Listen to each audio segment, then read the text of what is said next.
Assalamualaikum warahmatullahi wabarakatuh. Di sini saya Faradifa Mirania akan menjelaskan materi tentang akhlak sosial. Yang pertama yaitu masyarakat ideal dalam Islam.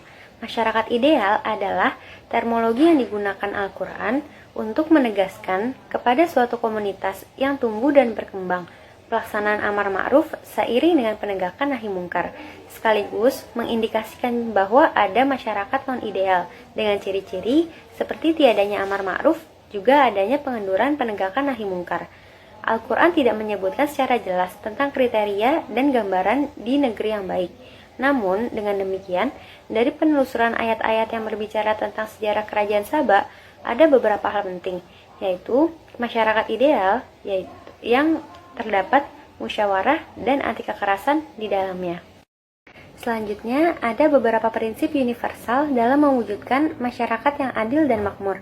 Yang pertama yaitu prinsip asyura atau musyawarah. Yang kedua, prinsip al-musawa dan ikha, yang artinya persamaan dan persaudaraan. Yang ketiga, prinsip al-adalah, yaitu prinsip yang penuh kejujuran. Dan yang keempat, prinsip al-hurriyah, yang artinya menganut kebebasan. Yang kelima, prinsip al-amanah, yang artinya adil. Yang keenam, prinsip as-salam, yang artinya perdamaian. Dan yang terakhir, prinsip al-tasamuh, yang artinya toleran. Untuk faktor kemiskinan masyarakat. Secara umum, definisi kemiskinan adalah suatu kondisi ketika seseorang atau kelompok tidak mampu untuk memenuhi kebutuhan dasarnya, seperti kebutuhan pangan, sandang, tempat tinggal, pendidikan, dan kesehatan yang layak. Kemiskinan juga dapat diartikan sebagai kecurangan dalam kesejahteraan dan perampasan terhadap kebebasan untuk mencapai sesuatu dalam hidup seorang manusia. Kemudian selanjutnya ada faktor umum penyebab kemiskinan. Yang pertama, tingkat pendidikan yang masih tergolong rendah. Yang kedua, keterbatasan lapangan kerja. Yang ketiga, malas bekerja. Yang keempat, keterbatasan sumber daya alam ataupun sumber daya modal. Dan yang kelima, adanya beban hidup keluarga. Yang selanjutnya, terdapat beberapa faktor yang dapat mendatangkan kemiskinan menurut Al-Quran. Yang pertama, timbulnya konsentrasi kekuasaan ataupun ketimpangan pendidikan. Yang kedua, proses kemiskinan bisa juga terjadi secara gradual, di mana daya dukung alam telah berkurang. Hal ini dapat disebabkan karena perilaku kerusakan manusia terhadap lingkungan.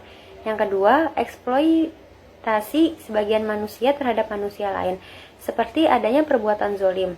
Yang terakhir, adanya gejolak eksternal. Hal ini bisa dikarenakan peperangan ataupun bencana alam. Kemudian, ada beberapa cara dalam Islam untuk mengatasi masalah kemiskinan.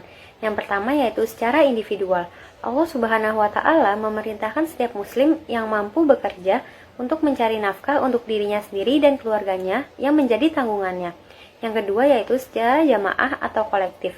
Allah Subhanahu wa Ta'ala memerintahkan kaum muslim untuk saling memperhatikan saudaranya yang kekurangan dan membutuhkan pertolongan. Dan yang ketiga, melalui penguasa.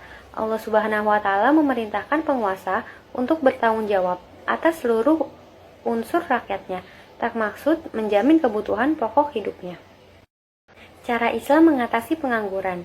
Dalam sistem Islam negara, khilafah, seorang kepala negara ataupun khalifah berkewajiban memberikan pekerjaan kepada mereka yang membutuhkan sebagai realisasi politik ekonomi Islam dan membuka lapangan kerja seluas-luasnya dengan mengaktifkan sektor ekonomi real, yaitu pertanian, industri, dan lain-lain. Selain itu, Islam juga mewajibkan kepada setiap individu laki-laki untuk bekerja. Selanjutnya, cara Islam dalam mengatasi kebodohan. Dalam Islam, pelayanan pendidikan berkualitas dengan biaya murah, bahkan gratis, hanya akan bisa diberikan oleh sistem Islam. Dalam sistem Islam, penyediaan layanan pendidikan adalah tanggung jawab dan kewajiban negara. Karena itu, pembiayaan pendidikan adalah kewajiban negara, bukan dibebankan pada rakyat peserta didik. Di samping itu, dalam sistem Islam, hubungan pemerintah dengan rakyat adalah hubungan pengurusan dan tanggung jawab. Dalam Islam, pemerintahan bukan hanya menjadi regulator, tetapi bertanggung jawab penuh atas pemeliharaan urusan rakyat. Sistem Islam menjamin penyediaan layanan pendidikan berkualitas dengan biaya murah, bahkan tanpa biaya akan bisa direalisasikan. Sebab, Islam memiliki serangkaian hukum yang akan mengatur pengelolaan kekayaan. Dari pembahasan sebelumnya, maka dapat kita simpulkan bahwa manusia merupakan makhluk hidup sosial yang membutuhkan orang lain dalam kehidupannya. Agar terjalin kehidupan yang harmonis, kita perlu menerapkan masyarakat ideal menurut Al-Quran. Dalam hal memenuhi kebutuhan hidupnya, manusia memerlukan pekerjaan yang dapat membantunya menyongsong kehidupan yang lebih baik dari sebelumnya. Jika semua orang mengikuti Al-Quran, maka hidupnya akan tenang. Sekian penjelasan saya tentang akhlak sosial. Terima kasih telah menontonnya. Wassalamualaikum warahmatullahi wabarakatuh.